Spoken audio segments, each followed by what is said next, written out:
All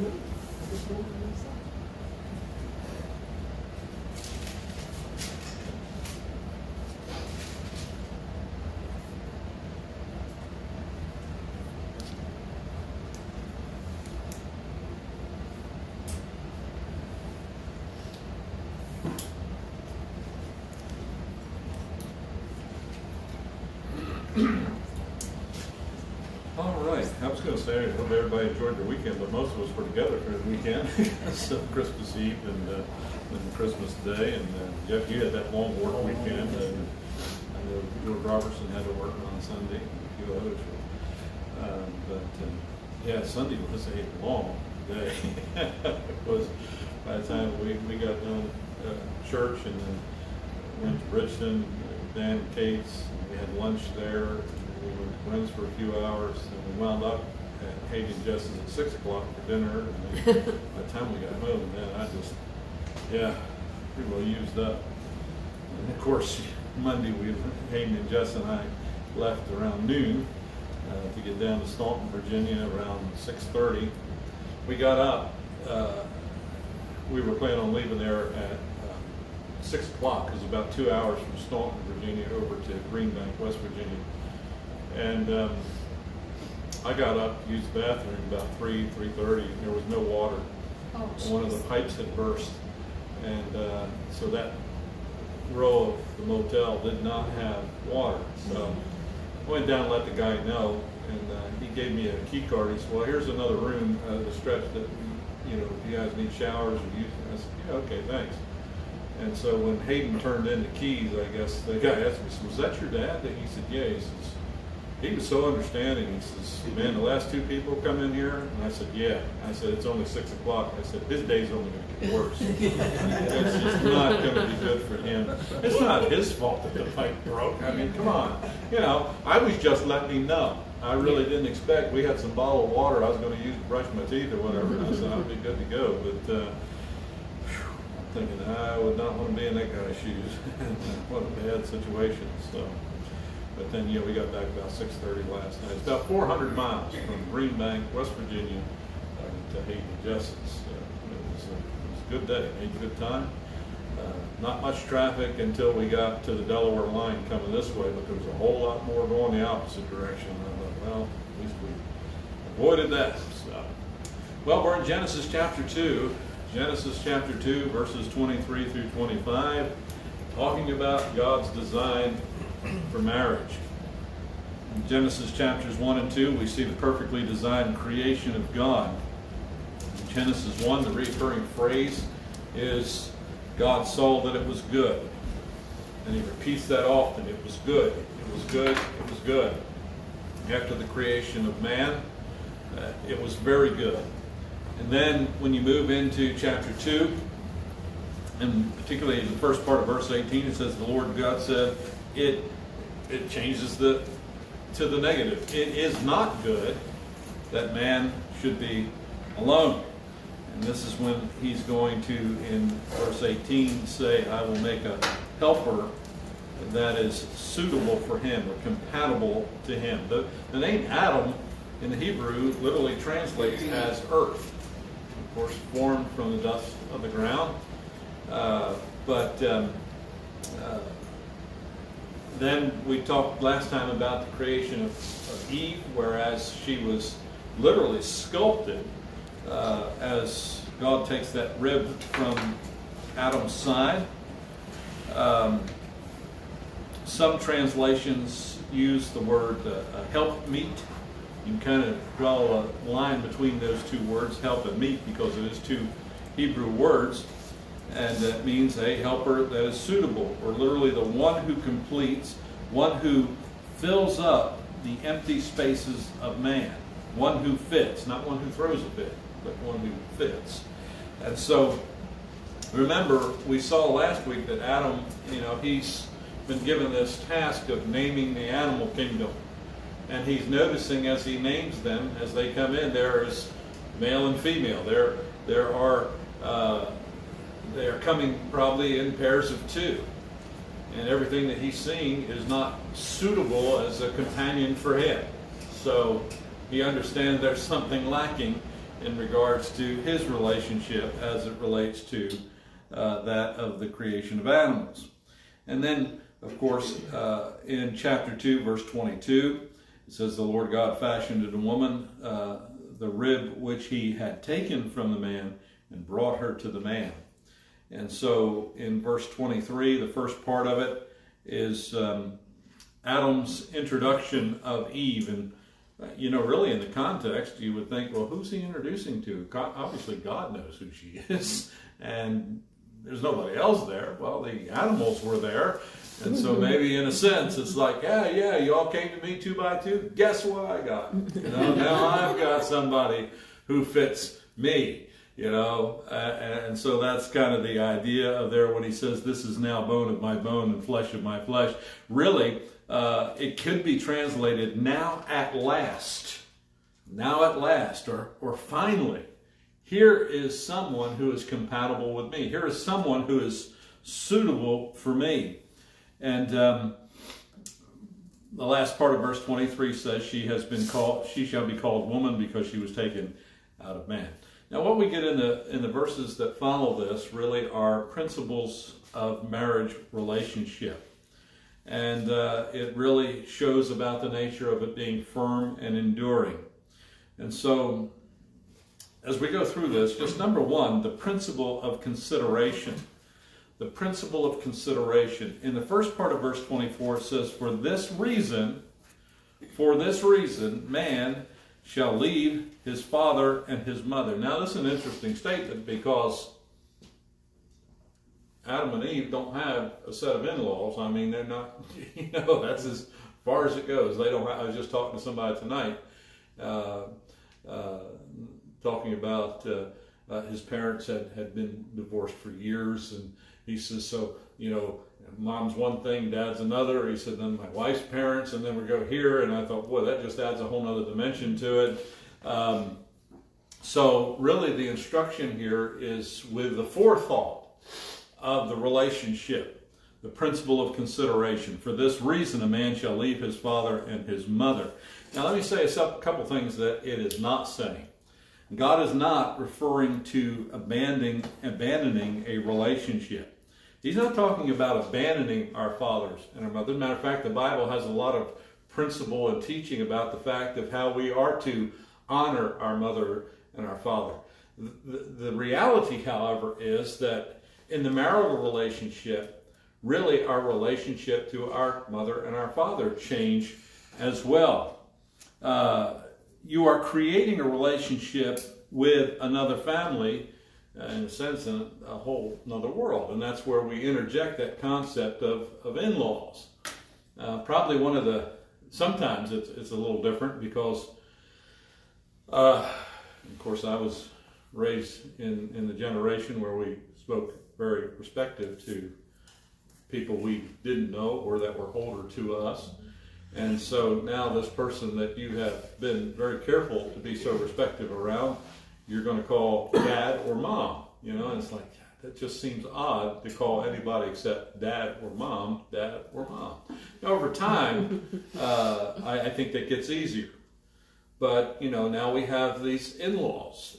You have in-laws, your spouse has in-laws. And so we are merging these families together. And so these relationships, and it's not just mother and father. There may be, opposite siblings, brother-in-law, sister-in-law. And then there's nieces and nephews and cousins and people that you meet at times that you will never know who they are. And it just expands from that point. So, but God is not referring to abandoning those relationships. And God is not referring to abandoning the sense of responsibility. That's one of the things that Jesus had some of the hardest words for the Pharisees in Mark chapter 7, because they were abandoning the needs and the care of their parents, saying that, they're taking all their parents' money and not providing for them, and saying, well, we're dedicating that money to God, when in fact they were just extorting that money. And Jesus, in a sense, said to them, if you're not taking care of them, you are not religious. In fact, you probably don't even know God. And so he's not referring to, again, abandonment. He's not talking about shirking your responsibilities when it comes to father and mother. But here's the point. It's really summarized in 2 words. God is referring to priority and a sense of direction. Priority and a sense of direction. So a man and a woman leave the nest and create for themselves their own purpose, their own direction. Their marital responsibility takes priority over the other relationships. Now, this is where the problem comes in. Many times. The responsibility to the wife or the husband now has priority over the other pre-existing relationships. You talk about a recipe for tension, for problems. But no human relationship then should have priority over the marital relationship. That means, in reality, and if parents are wise, by the way, that does involve the parents, because parents ought to be wise enough, if they know these biblical principles, to help their children, these two, their child and who they have now joined themselves to move out in that direction of priority. To give them the space to develop the direction they're heading. To be wise enough to understand that they may not, and most likely will not, make all the same choices that you made. That's where the conflict comes in. Because the conflict comes with the fact, well, these were the decisions we made, and so they'll be the best decisions for you to make. Not necessarily so. I've made a lot of mistakes in marriage. That's why I hate talking about the subject. But I can't go wrong when I say, well, here's the ideal and here's what God says to do. But when it comes to my children's relationships, I have understood that principle. That they're going to make some decisions for themselves. They're going to make some decisions for their children that may be a different direction than Brenda and I made when we were raising our children. And you know what? That's okay. Amen. We're there to help them if they want counsel, if they want advice. But you know what the best advice you can give as a parent to your child?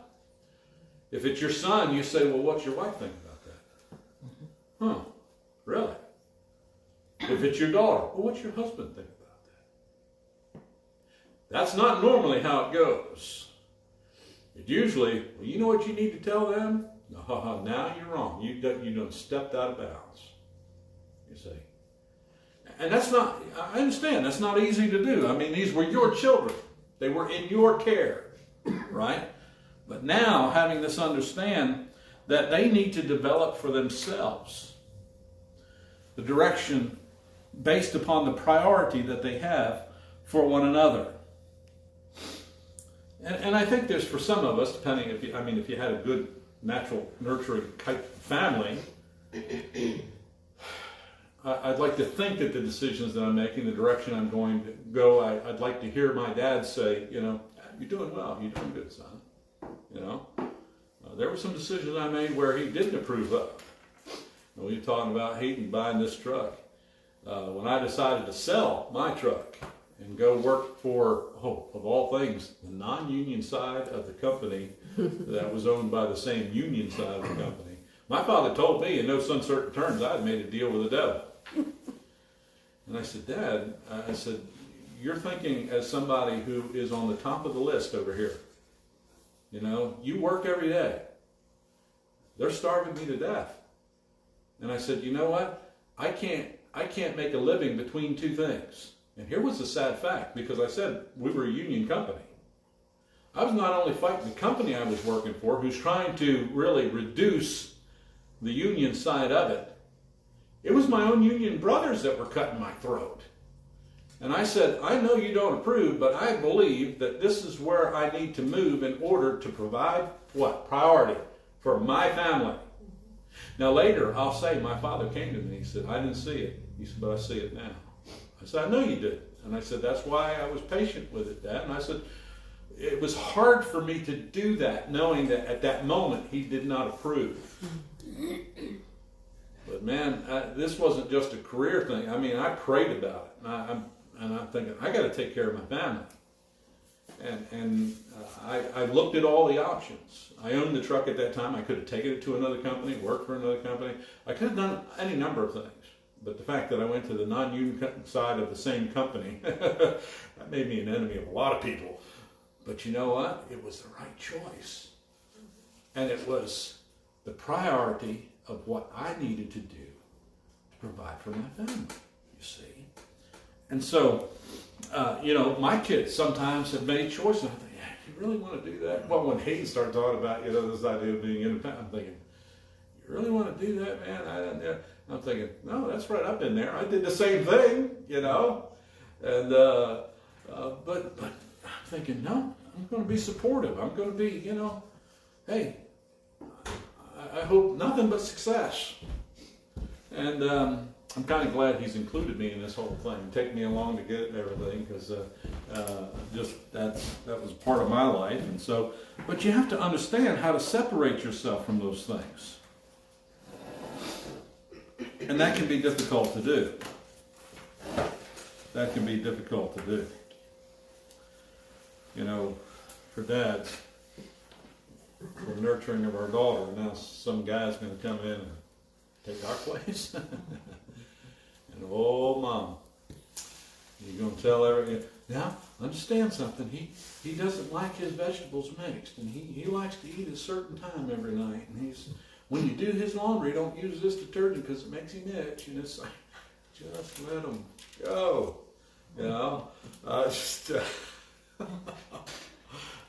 My son. They don't eat dinner till like 6:30 at night. I can hear my mother. Why you want to eat so late? Well, that's when they want to eat. It just doesn't matter. But it's hard when you have been the one who has been guiding those things to say, well, that's the way they want to do it. That's perfectly fine. And so, but how many times those little things like that become an issue? Because people don't understand priority. They don't understand what their boundaries are when it comes to relationships.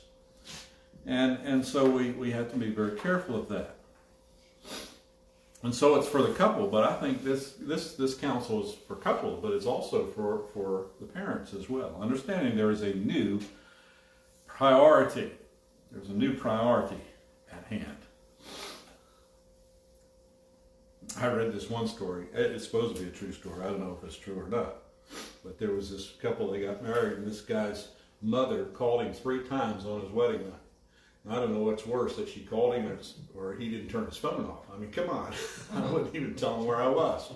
But God is saying in the first manual on marriage that your marital relationship take priority. It may be disagreeing with mom and dad at times. But see, if mom and dad understand the principle, they're going to approach it differently. They're not going to lose their minds, hopefully. It may mean taking a different direction, establishing a different priority that way. And so that's the first thing. That is the first principle. The second principle is that of commitment. That probably shouldn't surprise us, right? The old translation word is the word cleave. Verse 24, for this reason a man shall leave his father and his mother, and he shall literally be joined, or the authorized version, to cleave to his wife. Literally translated, to be welted to be gripped with. And I try to, in premarital counseling, try to get couples to understand that. Again, I remember years ago, Brenda and I had a friend, a young lady who, well, she was the same age as Brenda's sister. So we kind of grew up in the same youth group and everything like that. And Brenda and I were married. We were living in Quinton, and we reconnected with her. And she came over, and she was going to get married, and it was going to be a big to-do. And Brenda said something about, well, you think that they're, having a family in the future, and this girl's response. Now, this is a girl we went to Christian school with, went to church with her family all this time and everything. She's like, children? No. She said, I'm not planning children with him because I don't suppose I'll be with him the rest of my life. I'm thinking you're getting married and you're not even thinking this, you're not even looking at this long term, right? And I'm thinking, is he okay with this? He was an Italian guy that had a lawn service, so I don't know exactly what was going on there. But I don't know how you, apparently make the kind of money that he was making with just a lawn service. But anyway, the mafia is not a bad gig. Its retirement program a little rough, but it's, I try to tell these young, you don't go in it looking for where's the escape hatch, where's the way out? Where's the way out? One author wrote, commitment is taking your hand off the doorknob to the back door of your marriage. Not looking for a way out, but looking for a way through. Because guess what? There's going to be difficulties. I mean, you think you know each other. Oh, you think you know each other. But you got a lot to learn. Both people in the relationship got a lot to learn about each other. And if you have in your marriage a fire escape, there's going to come a time when you're going to run for it. You see. Now, fulfilling marriage involves three commitments in three relationships. First of all, the commitment between you and the Lord. That's first and foremost. Especially for husbands, Ephesians chapter 5. I mean, that chapter talks about our responsibility. You're supposed to love your wife like Christ loved the church. Talk about a tall order. But the fact of the matter is, if your first priority is about pleasing your wife or making mom and dad happy, no, it ought to be about pleasing God. You see. The commitment between you and the Lord. Before we even talk about relationships with another human being, you talk about your relationship with God. And that's one of the things when I've counseled couples. It's the idea of the fact that, they're just they're just at each other, and I'm saying, you know what you need to do? You need to stop focusing on each other for a while. Wait a minute, that's our problem. Yeah. Let's focus individually on God for a moment. And your relationship to God. Because I've found, if they're honest enough, that a lot of the breakdown between the couple, there has been a breakdown between the individual and God. And until you get that straightened out, you're never going to get straightened out with your spouse. And that's the second thing, is the commitment between your spouse. And the second thing is between your spouse and the Lord. You see. And of course the Bible talks about not being unequally yoked together with unbelievers. And you've heard me say it through the years, the idea of the fact that, marriage is not a means of evangelism. A young lady that I was in high school with used to sit, we sat in cubicles. It was weird. But she was in catty corner to me, and Christian family, but she got engaged to and married a man who was unsaved. She said, you shouldn't do that. Well, I'm praying God will save him. I said, yeah. Wait till he gets saved and then marry. And I could point her to people. I could point her to my mother's testimony about praying for my father for 26 years. And let me tell you something. She was a believer who married an unbeliever, and she could tell you firsthand of the conflict. Marriage is hard enough, but when you're unequally yoked together with an unbeliever, it is doubly hard. Now, thank God, Dad came to Christ, and what a difference that made. It made a difference in our whole family, but particularly between Mom and him.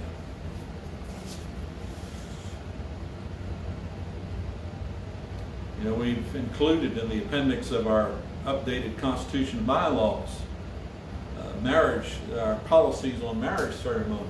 I'm amazed at that. Churches that I've talked to, and down through the years I've talked to 2 or 3 who were interested in the possibility of me being a candidate. Now, I only didn't go very far with any one of those things. But I found it interesting when I asked them about their marriage policies, not one of them, and I'm talking about churches that were, one was, it's like somebody taking Cedarville Baptist Church and picked it up and just moved it to another state. It was everything about it was just like this church. The other church was a city church, and it was 325 people. It was a big place. What's your marriage policy? Well, we really don't have one. I guess whoever's the pastor decides what the policy is. I thought it should be a part of our Constitution bylaws, and now it is. The idea of it is that, hey, listen, guess whose idea of marriage was? It was God's. And see, the problem is when we abandon that principle, what people are really looking for is not to honor God in their union, just the appearance. That's why our church, I don't get so many phone calls, and I guess I've been here long enough, words got around. But, I've said that before. If we ever have to rebuild this church, there won't be a center aisle. Because that's one of the reasons, that's the first thing people are looking for when they're going to have a wedding. I want a church with a center aisle. Yeah, the stained glass is so pretty, and so this is a pretty place to have a wedding. It's only a pretty place to, let me tell you something. An old barn would be a pretty place if you honored God in how you approach marriage. It's not about the appearance. It's not about the appearance. My wife and I both know, and she's admitted. She said, if I know what I knew now, she said, my dad offered me either a big wedding or the money. We should cook the money. Yeah, we had a big wedding. I mean, big. We had like, 8 bridesmaids, 8 groomsmen, and there's just, 3 special music songs. It's just like, did this thing ever end? Yeah, I wore a white tuxedo. I looked like I should have been selling ice cream somewhere. Yeah. And had been playing street hockey with my buddy from, my best man was from Michigan, and I was not a nice brown tan, I was beet red, and so that just added to the whole ambiance of it. So as far as appearance goes, it didn't go well for me at all. But that's what people want. I sit with couples for marriage counseling, not marriage, but wedding counseling. That's the first thing I ask them. It amazes me how it throws them off. I've only had maybe 2 or 3. 2 or 3 at best. When I start with that question, how do you want your wedding to honor God? What? That has nothing to do with my dress. And he's like, will that cost extra? And it's like, you don't get it, do you? You don't get it. And I usually tell them, I said, these are not trick questions. You're professing Christians, you're professing believers. This should not be a hardball question. How do you want your wedding to honor God? And finally, the commitment between you and your spouse. And I place that last because, you understand, you show me a woman that's out of fellowship with Jesus Christ, and I'm going to show you a woman who will be out of fellowship with her husband. And if you show me a man who's out of fellowship or rebellion to God and His Word, he's going to be impossible to live with. Marriage hangs upon the first 2 commitments being in proper perspective. Each one member having in order their personal relationship with God through the Lord Jesus Christ.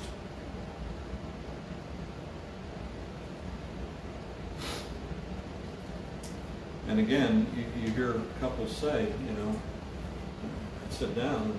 Good counseling is about, just asking questions that get them thinking through what direction they need to move closer to each other. And you hear the statement, well, I'm just not getting out of the marriage what I deserve. And as long as it's inundated with these personal pronouns like I, me, and my, and it's not we and us, you got a lot more work to do. You really have a lot more work to do. And that's where you kind of got to step back and say, okay, just stop focusing on each other for a minute. We've got to go back to point 1 and 2 here, and you both got to start focusing on God here for a moment. Because if you can kind of clear that up, because the other thing that is just detrimental to the whole thing and destined for failure, and it's going to crash and burn, it's when each one thinks the problem is that the other has to change without being willing to change themselves. Because most likely you can't change somebody. You might alter them for a time. And I've had people say that to me directly. Well, they need to change. Now, I don't get offensive about that. I just say, well, I say, okay, I say, you know, that's probably true. And they're thinking, great, he agrees with me. Hold on. Are you willing to change? Well, you know, see, there's a problem. All right? And I'm not saying that I'm guiltless in all this, okay? That's why I'm saying that. But I've been around this long enough now to know what works and what doesn't work.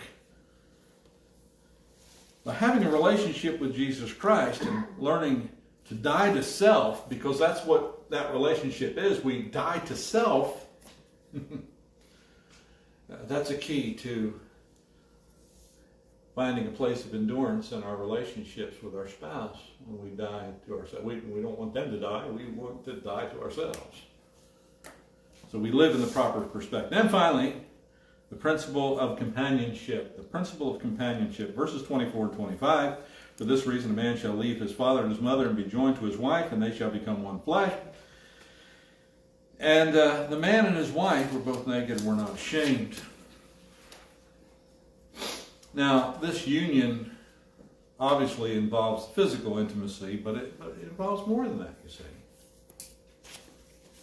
That's why I call it the principle of companionship.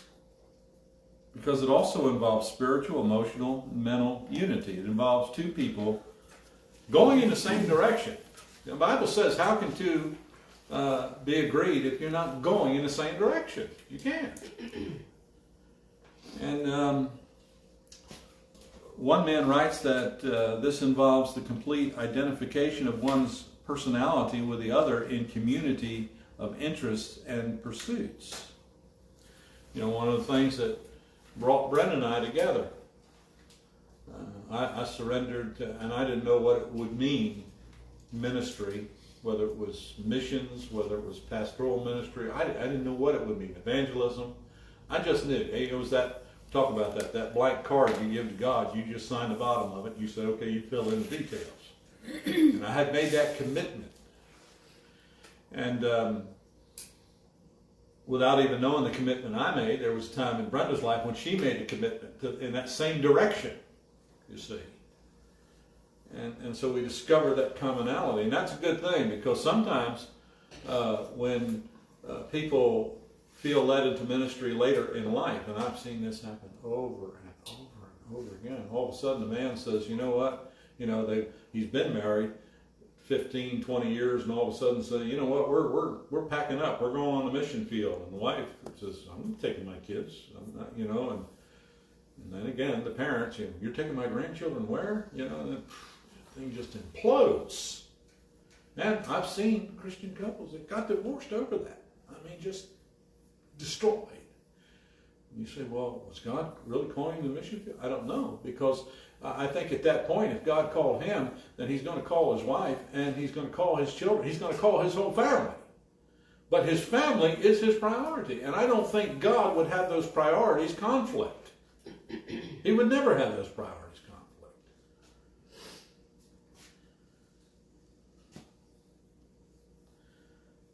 We have to be careful about that. Sometimes you see couples and they're just two people just sharing a house, really. And again, you know, the commonality of the physical intimacy, but there's nothing beyond that. And I guarantee you that's not sustainable. That's not going to be enough. And it really comes back to the fact that, as I was reading some of the things last couple of weeks that, many husbands and wives, what the problem is? They're lonely. Now let's go back to the text again. Why did God create Eve? Because it was not good for man to be alone. Man is created for companionship with God and with someone who is compatible to him, suitable to him. And when men and women, they get lonely, what happens? They start finding somebody other than their spouse who pays more attention. You hear about this, right? Somebody at work, all of a sudden now, there's this guy at work and he's listening to me a lot more than my husband does. Or this guy, he finds this interest in somebody else.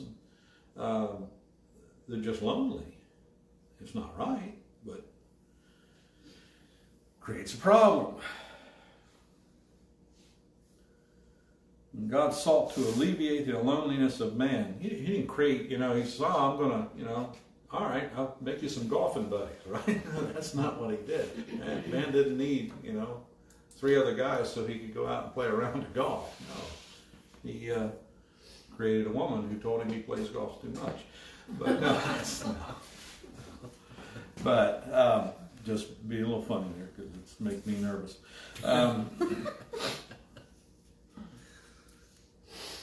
But 3 ways to develop marital companionship. One is confidence. That's a key ingredient. Confidence. You can turn to it or write it down. It's Proverbs 17:9. Proverbs 17:9 says, "He who conceals a transgression seeks love, but he who repeats a matter separates intimate friends." Boy, there's a lot of that. That wasn't written for a married couple. I don't know who it was written for. I mean, who does it separate? Intimate friends.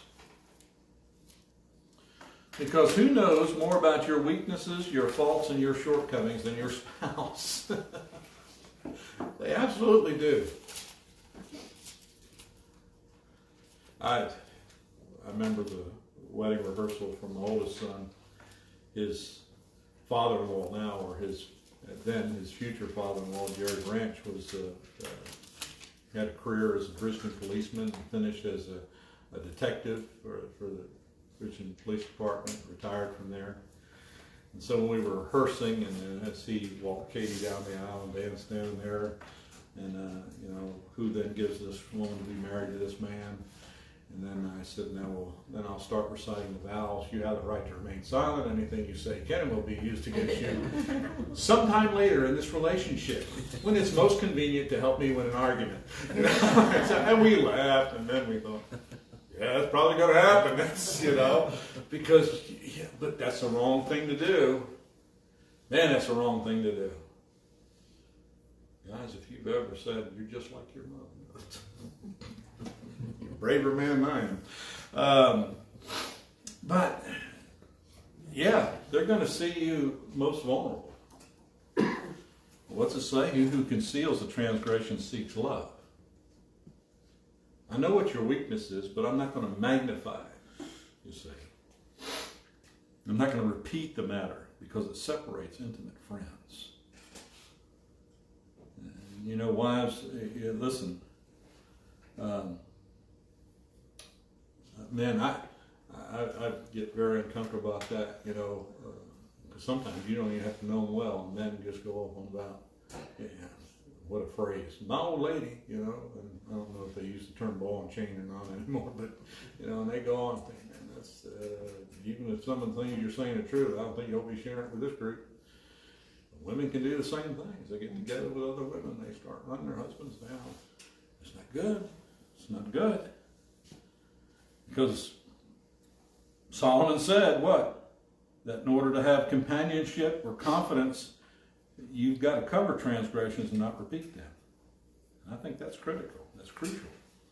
The second one is communication. This may surprise you. There's 2 areas when it comes to communication. Communication through confrontation. You say, well, I like that one. No, understand it. Understand what I mean by that. I'm not talking about being unkind. I'm going to go back to the words of Solomon in Proverbs again. Proverbs 27, verses 5 and 6. Better is open rebuke than love that is concealed. Faithful are the wounds of a friend, but deceitful are the kisses of an enemy. Listen, if I'm going to hear criticism from anybody, I just soon hear it from my wife. Because I know that she loves me. And she's genuine in what she's telling me. You see. I know that I can get a good answer from her. I know I got a good answer when I come back, and it's been a long time now. She brings the car over, so we leave in the car. When we used to walk home from church, and I'm walking next to her. She said, "You all right?" I said, "Did anything I say today make sense?" "Well, you probably shouldn't have said this and this." Oh, yeah, you're probably right. First, you want to get angry. "Oh, I'm the pastor here. I'll say what I want." Yeah, you might be saying it somewhere else. You say it enough, and that's like, but no, she can be honest with me. And I can be honest with her. Communication through confrontation. Because you know what? Proverbs 27:17 says that iron sharpens iron as one man sharpens another. See, we don't do it in that relationship. The wounds of a friend. Faithful are the wounds of a friend. You're not being critical to be hurtful. You're being critical to be constructive, to be helpful. And I do. There's things I get. I know I can ask her. I get an honest answer, and it helps me to be a better person. And communication through counsel. Still here in Proverbs 27, verse 9. Oil and perfume makes the heart glad, so a man's counsel is sweet to his friends. I think oil and perfume, as it relates to that, makes the heart glad. I think that's the attitude in which we counsel and the attitude in which we confront. Oil and perfume make the heart glad. In other words, I want to say this in the sweetest way I can. I'm not trying to be damaging to your mental health, your psychological health. I'm not trying to tear you down. Really, I'm trying to build you up. So in order to develop companionship, we need confidence, and we need communication, and finally we need caring. I found this interesting because this is something I didn't know before. The word care comes from a Gothic root, which means to lament or to grieve. Care means to grieve. And it means to be emotionally involved with the effects, the situation, the life of another human being. When you say, "I care about you," in other words, what makes you grieve makes me grieve. And that's kind of like what Jesus taught, right? In the Beatitudes, rejoice with those who rejoice, weep with those who weep. The only way you can do that is if you really care about them. To be able to embrace the emotion of their situation. And that's what the word care means. And I love this. What I was reading said this, that caring is the tangible expression of love. Now, why is that important? When we were studying 1 John, the epistle of 1 John, we spent a lot of time defining love. Why? Because the Greeks are great at it because they have different words for different types of love, right? Brotherly love, eros, which is erotic love. There is storge, which is just kind of this mutual companionship. And of course, we relate then to agape, God's love. And so, when we say, "Oh, I love that," well, "I love that" is in that statement, depending on what the subject of the matter is. Hopefully, it's not the same love if you're saying, "I love that," talking about, a Subway sandwich, compared to one of your grandchildren. "Oh, I love that." Yes. No, that's not. We use the same English word, but it's got a different meaning. It carries a different connotation based upon who it is and what it is. And so we talk about love. What is the tangibility of love? that's what this, when I learned this about this, was the idea that caring is the tangibility of love. In other words, in that definition, to be emotionally involved with the effects, the situation, the life of another human being. When I say I care, that's tangible love. It shows the reality of it, as only it can. And what a difference. Well, another thing I read was interesting. It says a way of illustrating marriage. I've heard a lot of different illustrations for marriage, but this one was watching a child learn to walk. And my youngest grandson, Adonis, is learning to walk right now. He's up to maybe about 3-4 steps before he's either got to be up against something or he's going down. But you watch that process, right? When I like it even when they first start to crawl. You know, they get up on all fours and they think, "Hey, this is pretty cool." And they don't actually go anywhere. They just kind of rock back and forth, like, "Yeah, I got motion." You know, and then that motion starts to turn into forward motion. Then they make their way to the couch or something, and they're strong enough. They pull themselves. Hey, look at this, I'm upright. That's good. They take one step away and fall, right? And it's a process. It's a process. But eventually they get it down, right?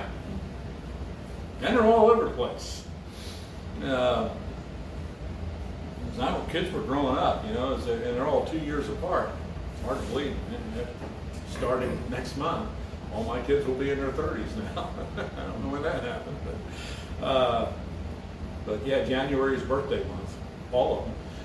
So within a matter of a week of each other, and but yeah, when they were younger, and Brenda said, you take one of the kids. I'll take Gwen. If she's in a bassinet, I know where I put her. She'll be there when I come back. The other two boys, I don't know where they're going to be. Right? Yeah, because they're mobile now and they're going everywhere. So I'll take the one. Yeah, she's in this. That's where she's going to stay. She'll be there. So that doesn't last long, though. It doesn't last long because then they're all mobile. And I don't know what people think of it, but I enjoy it Sunday mornings when church is open. And those little kids get turned loose on us. And I know a couple of my grandkids are leading the way in this. I don't know why they want to do laps around the sanctuary. They're not alone now. It's not just the preacher's grandkids. It's, but I like watching it, though. In fact, they're so comfortable. And they feel so secure, I was surprised when, who was it? Because Kaylani said she wanted to give the pastor a hug, and you were standing right next to me. I thought, she just come up, hugged me, and left. I thought, man, Larry's going to be mad at me. But I'm glad that the kids don't, he's the pastor. I'm not threatening. I got M&M's if you want. And that's not a stalky kind of thing. It's just, but it's, I love seeing it, but you see them, and again, we've watched so many of these kids grow up. Lynetta had posted pictures of Sam. She just turned 11. When did that happen? I remember I told you about when she was at my house with Noah and Lainey, and Noah's given me this formal introduction to Sammy. Pops, this is Sammy. She is. Her mom was there. I was like, yeah, I know, man. I remember when she was born, all right? She got here before you. But we watch these kids grow up, I remember being in Walmart, seeing Doris Sansa with Merrick in the car. And he was just learning how to talk. He called Doris Bubba. I said, who's Bubba? She said, that's me. She said, I'm Bubba. Now you look at it, he's a man. He's a young man. It's just, seeing Christian, we watch Christian grow up here, right? But it's a process. It's a process. And you go through a lot of things in the course of development. Well, guess what? Marriage is a process of development as well. Sometimes you're going to be a little shaky. Sometimes you might fall a little bit But you know what? You're going to get back up again. Just because you're down, don't look for a way out. Look for a way through. You see? And so I think that's why this illustrates that so well.